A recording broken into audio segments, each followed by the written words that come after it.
Dear all, welcome to Civil Services with ZAKI. As you know, today we are going to discuss about what is the role of water in soil, and as you know, it is related to the major geographical concept series. And as you know, my geographical concept series are based on best graphics, best animation, and all that. And I want to share some good news for you because now you can easily access my app.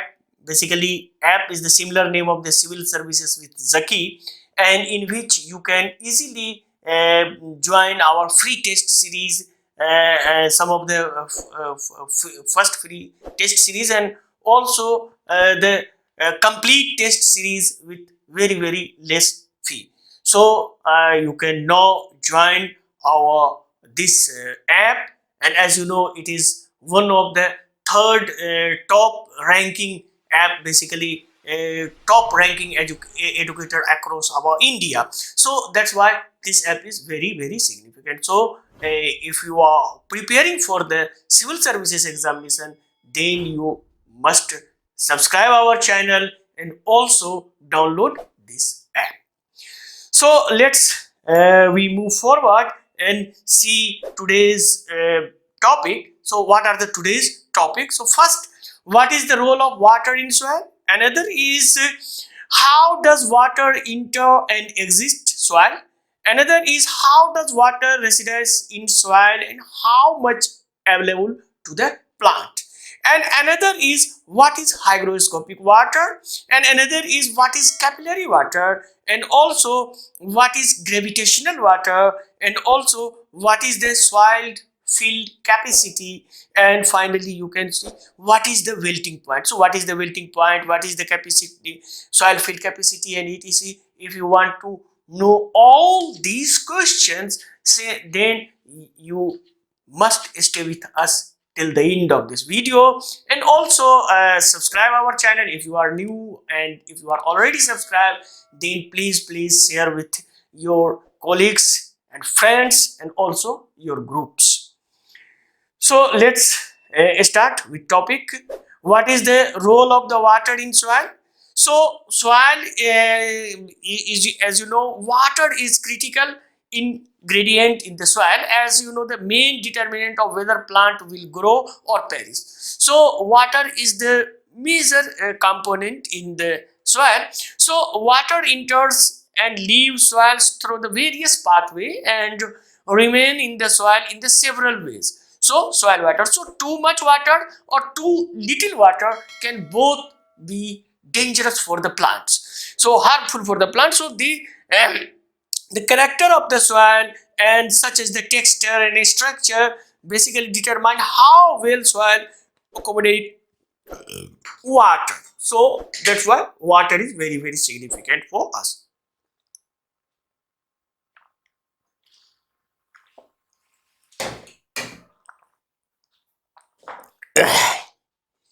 So let's move forward. So see how. So how does water enter and exist? So see this picture, as you know, we provide you the best graphics. So this figure illustrates some aspects of the movement of the water in and out of the soil. So in and out of the soil. So this is the movement of water within the soil. So see how each step by step. Number one. First, as you know, precipitation is the main source of the ultimate source of the water in the land. So that if precipitations fall on the land, three things can happen in the water. So remember, if precipitation, then three things. First, runoff. It means they can run off. So precipitation. So inflow, downhill surface as a runoff. Another is sink into the soil through the process of infiltration. Another is runoff and then infiltrate. So infiltration. And another is evaporate back by the evaporation. So three things happen in the precipitation. First, they can run off, infiltration, and evaporation. So these major three things. So see how the water in the soil. So see here, number one.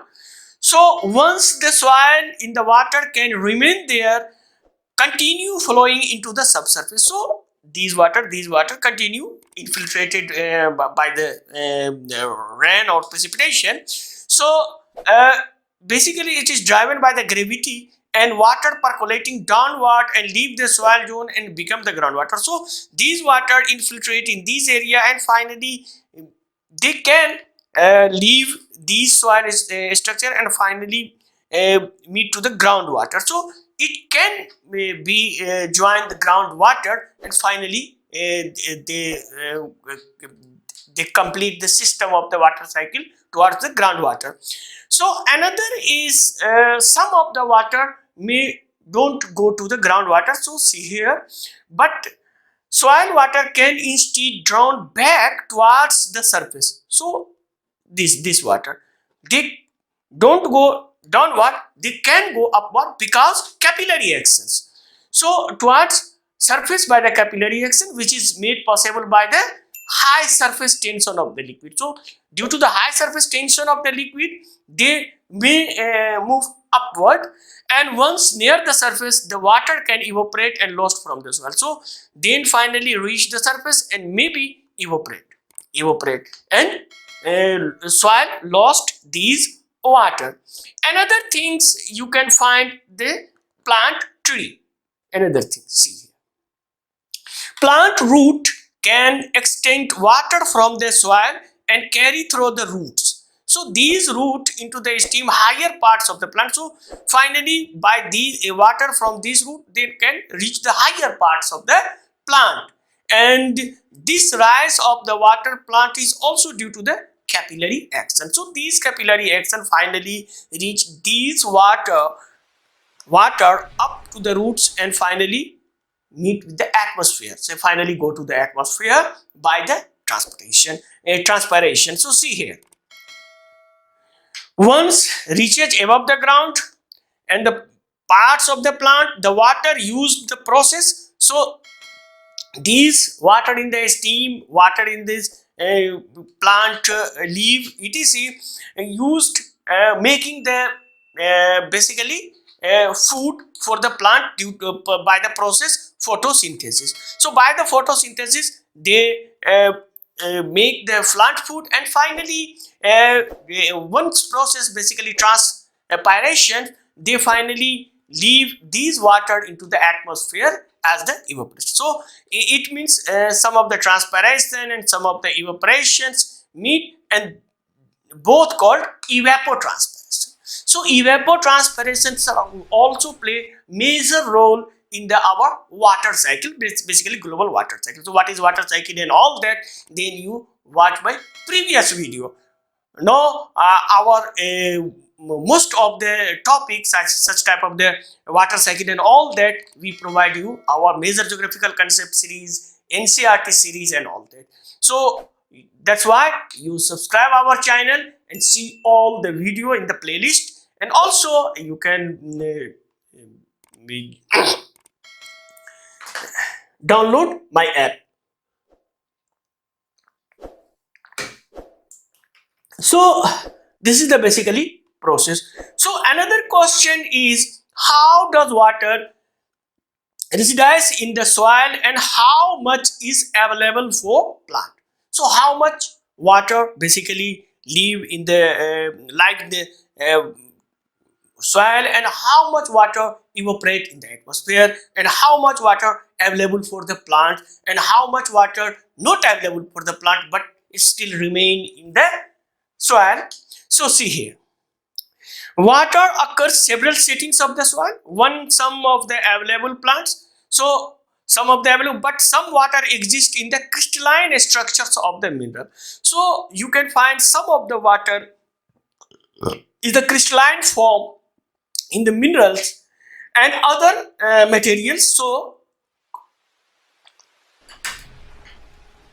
this water is not mobile, not free flowing, so not accessible for the plant. So these water are not useful for the plants. So water also resides in the pore space of the soil, but not all the water available. So some of the water present in the pore space, but not all the water in the pore space are available for the plant.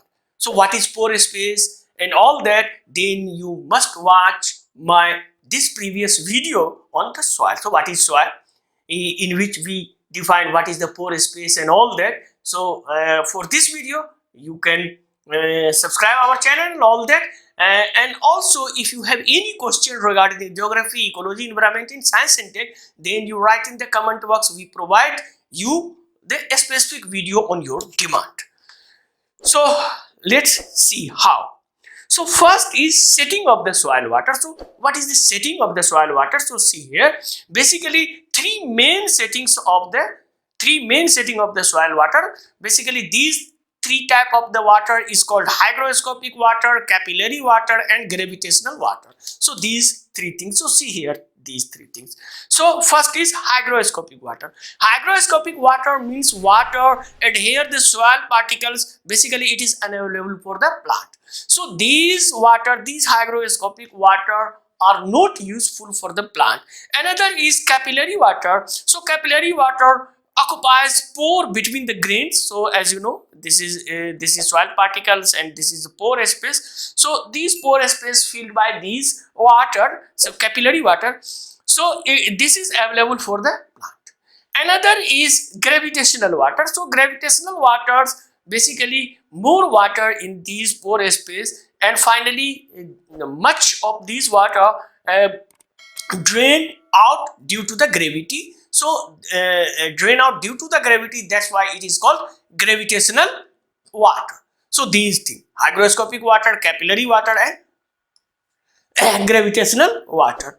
Another things is amount of the soil water. So what amount of the soil water present in the various types of the soil. So see here, three different settings of the soil water greatly influence the whether soil environment is hospitable or hostile to the plant growth. So it may be hostile and may be hospitable. So see three different settings. Number one, saturated. So all pore space filled with water, the soil is considered to be saturated. So these all filled with water. So that's why it is gravitational water. It means if you add any water, any drops of water or water, they can go into the subsurface water, basically to the groundwater, and that's why it is called gravitational water. Another is field capacity. So see here, it is called field capacity. So if the amount of water decreases, so if we decrease, here you can't find air in the pore space, but here you find some air space in the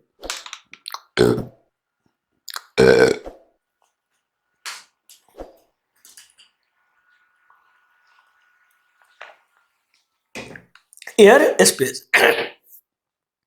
So if the water basically stop flowing downward. So in this situation, water don't flow downward like the gravitational water. So this type of the water under basically the amount water is called the soil field capacity. So this type of the water called soil field capacity. It means in this situation plant easily grow.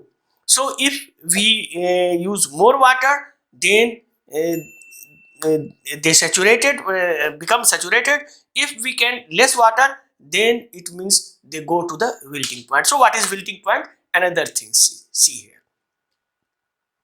If the soil has even less water, lesser than this, so see here, it is dry. So less water, so it can have limited or no capillary water. So here you find capillary water, here no capillary water. So it means only hygroscopic water. So hygroscopic, as you know, hygroscopic water is not useful for the plant. So this condition is wilting point. So this condition is called wilting point. Why? Because this water content plant begin to wilt and perish. So finally plant wilt, perished and died. So that's why this is called wilting point. So that's all about the water and soil interaction in the our basically our soils, and it is very significant for the our agriculture or our soil fertility and all that, and for the plant. So our next video on basically what are the soil productivity and nutrient are vital for the soil. So for our next video, this video will be on next week video. You must subscribe our channel and all that, and also please spread this video across your group, your colleagues and friends. And I hope if you are appearing this year, then you must watch our this year series. And if you are don't appear this year civil services examination, if you are even appear 24 and 25th fifth IAS examination, then these video are also very useful for the. So for the current affairs video, tomorrow will be present our this video, basically 5 science discovery, basically discovery, and basically this is very significant discovery. So what is this scientific discovery? So that's all about our soil and role of the water in the soil. So thanks for watching this video. Thanks a lot.